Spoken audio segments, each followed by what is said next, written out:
There's a price you think you chose, and there's the price a company wants you to choose. Today, we are looking at decoy pricing. The concept is simple.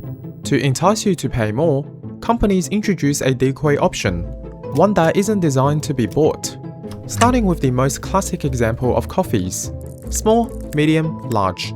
3 options, with a noticeable gap between the small and the medium. At first glance, it looks like you're being offered more choice.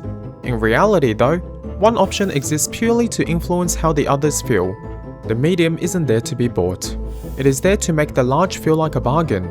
You didn't choose the larger, the menu chose it for you. Once you see it, you start noticing it everywhere. Streaming services use decoy pricing through subscription tiers. One plan feels too limited, one feels reasonable, and the top tier is positioned as only a bit more. The middle option often exists not to be chosen, but to make the highest tier feel obvious. Apple is probably the most prolific user of this strategy.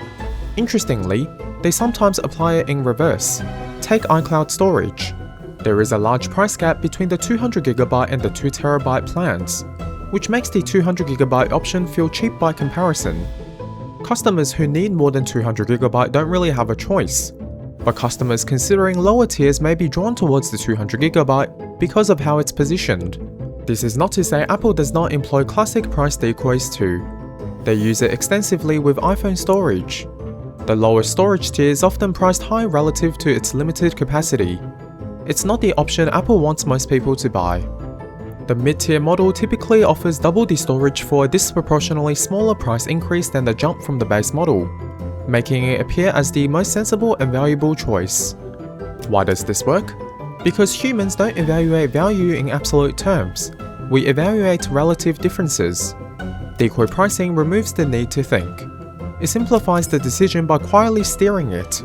Ride-sharing apps demonstrate this particularly well through their straightforward pricing menus. Uber presents multiple options while you're in a rush. Comfort is only slightly more than the normal X. And because you're short on time, you don't calculate, you compare. Now, this is where things change for the worse thanks to AI again. Traditionally, decoy pricing was static.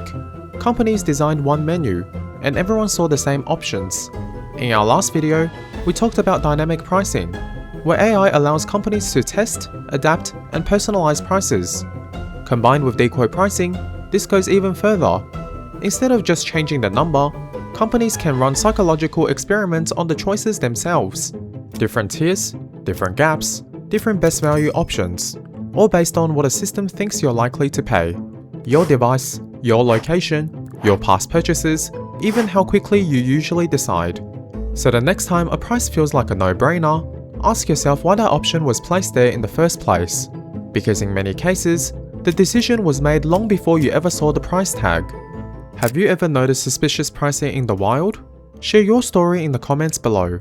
And don't forget to subscribe for more deep dives into the economics and tech shaping our world.